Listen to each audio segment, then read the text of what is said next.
Good, happy Thursday morning, March 26th, 2020. I'm Riley King, and welcome to the Riley King Newscast, right here on the Riley King Network. We have a lot of news to get to this Thursday morning, so let's begin. First up, COVID-19 in New Hampshire. What you need to know. Let's take a look.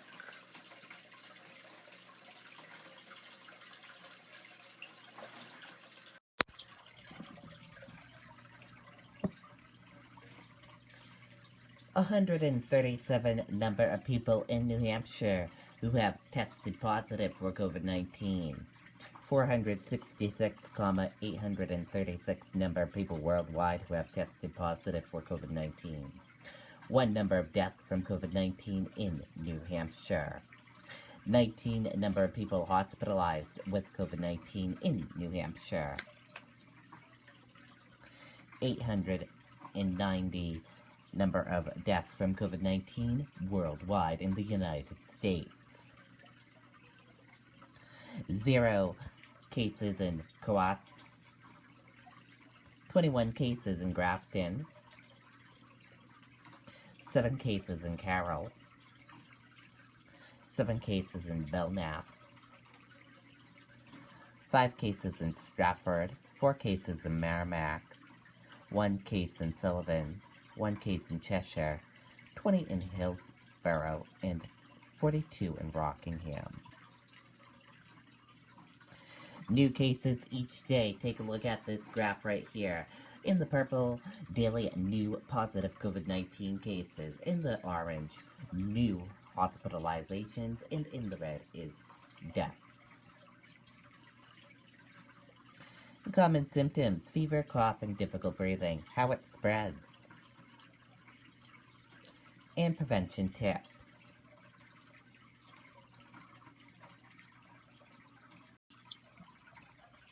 And that is your COVID-19 in New Hampshire, what you need to know.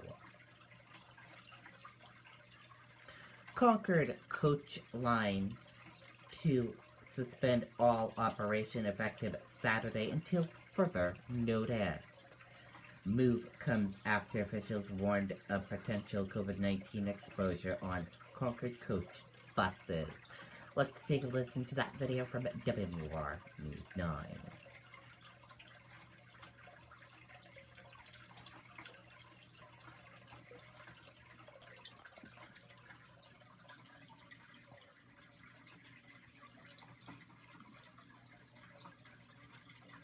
I can't imagine what it would be like to have to suddenly leave my home, where to take my family, how to survive.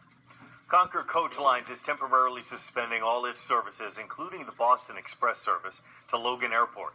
The last buses will run this Saturday, March 28th. This coming after DHHS announcing a passenger with COVID-19 rode the company's buses 4 times earlier this month. The bus terminals will also be closed, but the parking lots will remain open. Okay, and there you go on that video and that report.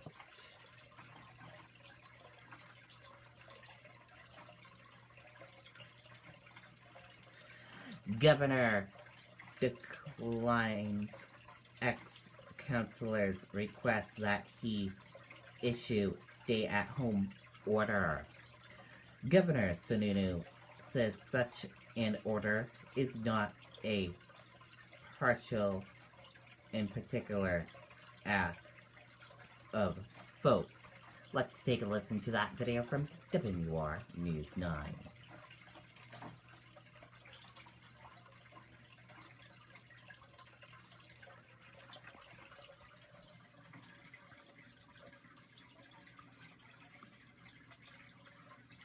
What's tasty and healthy and better than gummy vitamins? Viactive Calcium Chocolate Chew. The New Hampshire Executive Council is keeping a healthy social distance from its own chambers, meeting via telephone. Almost right off the bat this morning, Councilor Deborah Pignatelli called for Governor Chris Sununu to issue a shelter-in-place order to help ease the spread of the coronavirus pandemic. It's not often that we are in a position to save lives, but I am certain that if you take this action, this will save a lot of lives. The governor once again declined, saying he sees that order as a final drastic step that does not yet need to be taken in New Hampshire with its current rate of infection. After 3 or 4 weeks, people are just going, what happens when they start violating that order? I mean, we're not going to put National Guard in the street to start arresting people for coming out of their homes. That's just not practical. So what we're trying to do is make sure that we're stretching this as long as we possibly can, give folks the flexibility, as opposed to saying, look, you have to stay at home for the next 8 weeks. That's not a practical ask of folks. But the governor tells us he isn't ruling that order out down the road. New Hampshire's Health and Human Services Commissioner told the Executive Council what she believes is the danger of issuing a shelter order right now. The problem that you have when you go too restrictive too soon with your measures is that people go, the rate of infection drops to the point that when you come out of those restrictive measures, whether that's in 2 weeks or 2 months, you then have a new outbreak. The governor also told us this afternoon that Granite State parents should expect to see school closures extend beyond April 6th. No word on when a potential reopen date might be, but that announcement is likely to come very soon, we're told. Reporting live in Concord, Adam Sexton, WMUR, News 9. Okay, and there you go on that video and that report.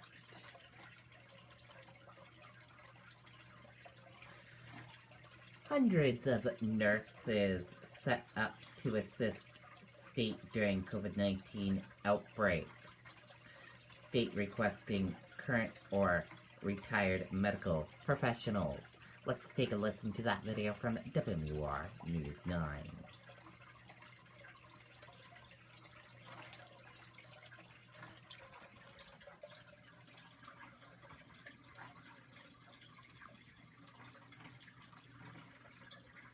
How we become doctors. State-of-the-art labs. Hands-on practice. More hands-on practice. Taking breathers. We can't wait to be doctors. So we don't. St. George's University School of Medicine. Are you in? Joe Bockenhauer is a retired psychiatric nurse practitioner and is no stranger to volunteering with the Nursing Association. Phone calling and setting up tables for walks and organizing legislative days. And now she is signed up to help battle COVID-19. It's stunning how overwhelming the idea that a pandemic can decimate our community. She's joining hundreds of others to help patients impacted by the virus in any way she can. I'm making sure that I'm up to date with things, that I'm using my resources, that I'm reaching out to people. I mean, it's all about collaboration. Polly Campion is a retired registered nurse from Dartmouth Hitchcock Medical Center and is also a current state representative. She, too, will be donating her time. I am not at all surprised that there are hundreds of nurses who almost instantly volunteered to step forward. And I don't know what that's going to look like, just as I don't know what it will look like for myself. Campion says as she continues to see the rise in cases in New Hampshire and around the world, it makes this volunteer opportunity that much more important. Our healthcare system is going to be overwhelmed. The need will be greater than our capacity to meet that need. As we said, these two nurses are retired, but the state is also looking for current medical staff to donate their time as well. Reporting in Lebanon, Kristen Carosa, WMUR News 9. Okay, and there you go on that video and that report. So any nurses that want to volunteer, please help. Rye Police Chief requests Governor to close beaches, concern over spread of COVID-19. Let's take a listen to that video from WMUR News 9.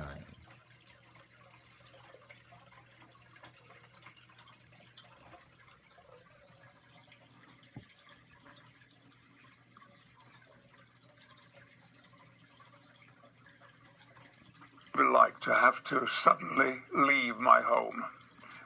For this time of year, it's unusually more people. And with the warmer days of spring just over a week away, more people are exactly what Chief Kevin Walsh says he's concerned about. People are just going to start coming in and packing the beaches. And most people say, Chief, they're social distancing. They're 6 feet away, but they traveled here. They're going to our stores. Earlier this week, Chief Walsh asked Rye Select Board to close the 3 town beaches. He says he fears beach closures in neighboring states could draw crowds here. As the weather gets warmer, more people are going to come. With Maine and Massachusetts beaches closed, everybody's going to come. But the town's beaches are right next to the states, and the Select Board wants everybody to be on board with the closure. So in many cases, you can't tell if you're on one beach or the other. This really has to be a unified response between the state of New Hampshire and the town of Rye. The governor's office says they are continuing to evaluate the COVID-19 situation.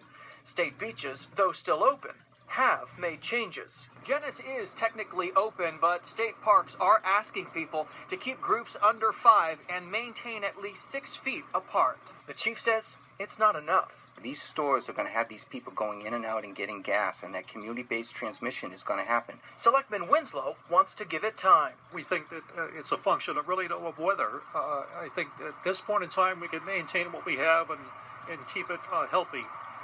We also want to maintain the mental health of our residents. In Rye, Tyler Dumont, WMUR News 9. Okay, and there you go on that video and that report.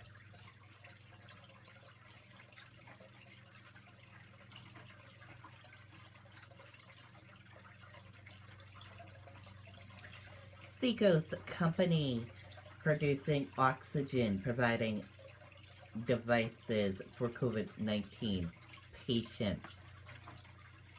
Let's take a listen to that video from WMUR News 9.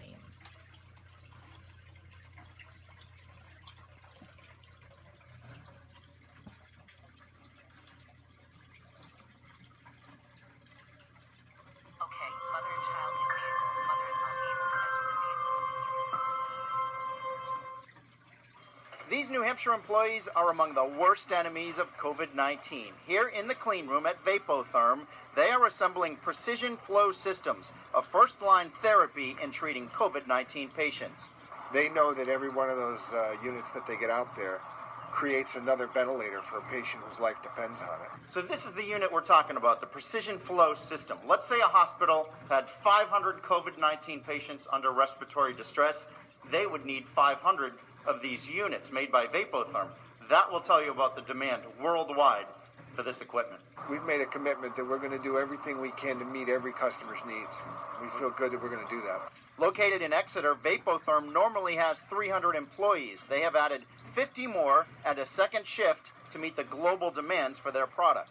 2 or 3 weeks ago, we would hear a lot from Western Europe and Asia. Shifted now Western Europe and the United States, New York City, Seattle, New Orleans, Florida, and South Georgia. We're hearing a lot. The biggest challenge for Vapotherm is getting the supplies they need to make these precision flow systems. They are asking the government to declare them a critical supplier, which could open up supply lines. I've got suppliers who, for example, they're considered non-essential businesses. The next level of the supply chain, they're shut down. If I have that letter from the government, I can go take it in there and open those guys back up and get those parts moving again. Vapotherm normally produces 100 of these precision flow systems per week. They have tripled that in the last 8 days. In Exeter, Jamie Staten, WMUR News 9. Okay, and there you go on that video and that report.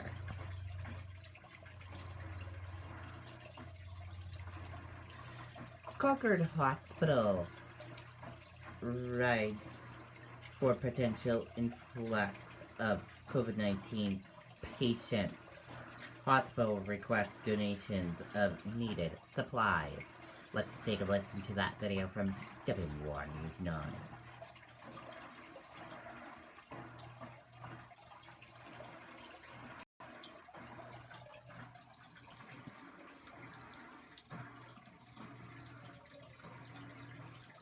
I can't imagine what it would be like to have to suddenly leave my home. In early March, some 3 weeks ago, our organization really did a pretty strong pivot. And so we pivoted to our COVID-19 response planning. It's not if, it's when. We think it's coming. Concord Hospital currently has 1 COVID-19 patient in ICU. 3 more are recovering at home. Today, 21 patients await test results. They are considered likely. Are you getting crushed with requests to test? We are. It's a dilemma because, as you know, we do not have enough testing capability to do optimal testing. This is an emergency care pathway. Respiratory patients start in the 10. They'll be evaluated and screened and then determine sort of where they need to go. They could go to the ER, they could be reassured and go home, they could be evaluated and have testing. Telemedicine is up and running. Get seen from home. Visitors are now banned from the hospital with a couple exceptions. Every entrance is manned with screeners. We're all uncertain about what the next 1, 2, 3 weeks bring, but we are as prepared as we possibly can be, and I'm really proud of everybody at Concord Hospital for the work they've done. Officials here at Concord Hospital do have a wish list for donated supplies. On that list include those N95 masks, new digital thermometers, non-latex gloves, half-face respirators, and pop-up tents. Donations can be dropped off at the visitor's entrance between 5:30 a.m. and 8 o'clock p.m. In Concord, Amy Cavino, WMUR News 9. Okay, and there you go on that video and that report.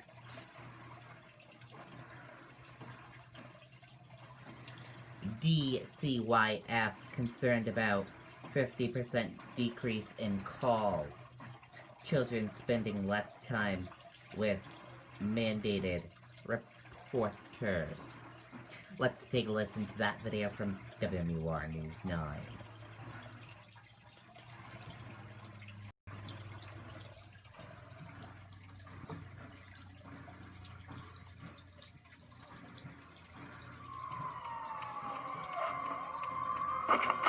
We see them. Okay, mother and child in vehicle. Mother is unable to exit the vehicle. Injuries are unknown. There's something in the road. It's okay, you're safe now. DCYF's director tells News 9 since schools closed due to the coronavirus, calls into their hotline have decreased by nearly 50%.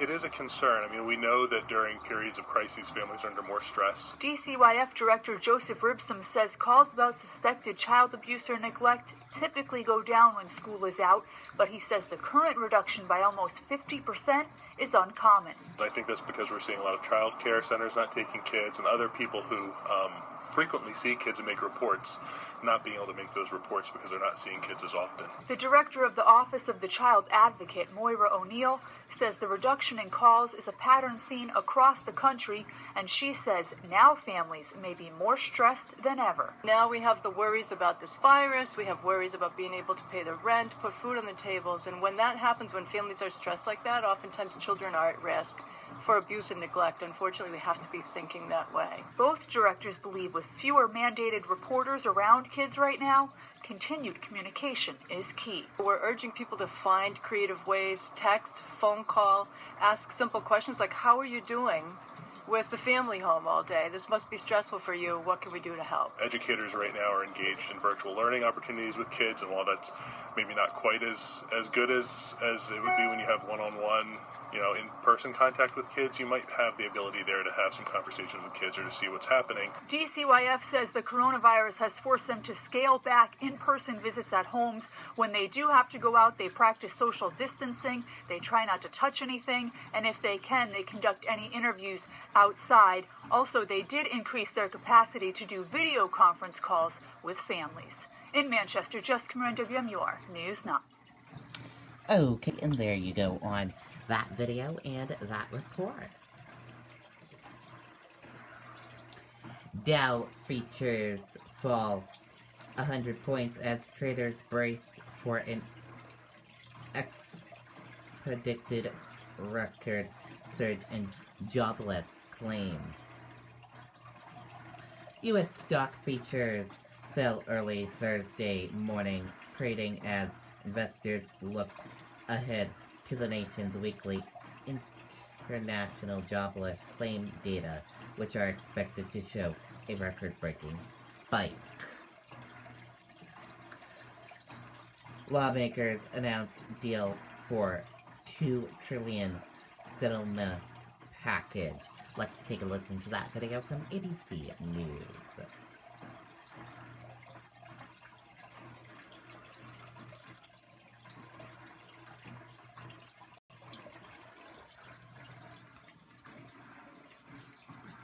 begin in Washington, where the White House and Congress reached a deal early this morning on the economic rescue package that dwarfs the entire national budget of the United States.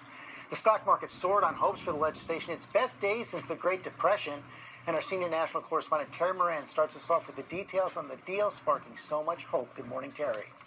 Good morning, Georgia. They closed this deal late into the night in an atmosphere of crisis, punctuated by partisan bickering. But they got the job done. And this bill will, as you say, throw an economic lifeline to businesses and to workers who are getting absolutely hammered by the coronavirus pandemic. At last, we have a deal. Just after midnight at the Capitol, the Senate leaders announced that Congress and the White House had reached an agreement on an unprecedented $2 trillion spending package. In effect, this is a wartime level of investment into our nation. The rescue bill designed to offset the crippling economic impact of the coronavirus pandemic, providing over $800 billion in support for businesses big and small, boosting unemployment benefits, and sending one-time payments of $1,200 directly to most American taxpayers. To all Americans, I say, help is on the way, big help and quick help. The legislation could now be passed and enacted within days as Congress works to deliver critical financial support during this crisis. Welcome news to laid-off workers who won't get a paycheck this week. The stimulus check would definitely help with my mortgage, as well as our 2 car payments. It would definitely help our family. Senate Majority Leader Mitch McConnell says that bill will be voted on in the Senate today. Then it goes back to the House, where it's expected to pass quickly. President Trump has made clear he wants to sign that bill right away, so the money should start flowing very soon, George. And it's going to go to individuals. We have the extension of unemployment, those direct checks. Now, this fund for the businesses, though, is going to now come with some real strings attached. It does. One of the Democrats' major sticking points was that there is a $500 billion, $500 billion bailout bill for those big businesses hit very hard. Democrats wanted transparency on that. They got it, an oversight committee. Also, there's a line in there that Democrats wanted where businesses controlled by the president, the vice president, members of Congress, and heads of the executive departments as cabinet members are prohibited from receiving federal funds. This is to make sure that none of the Trump hotels get it. President Trump has been talking about his business, about how hard the hotels are getting hit, but he's not going to get any money from this, George. Terry Moran, thanks very much.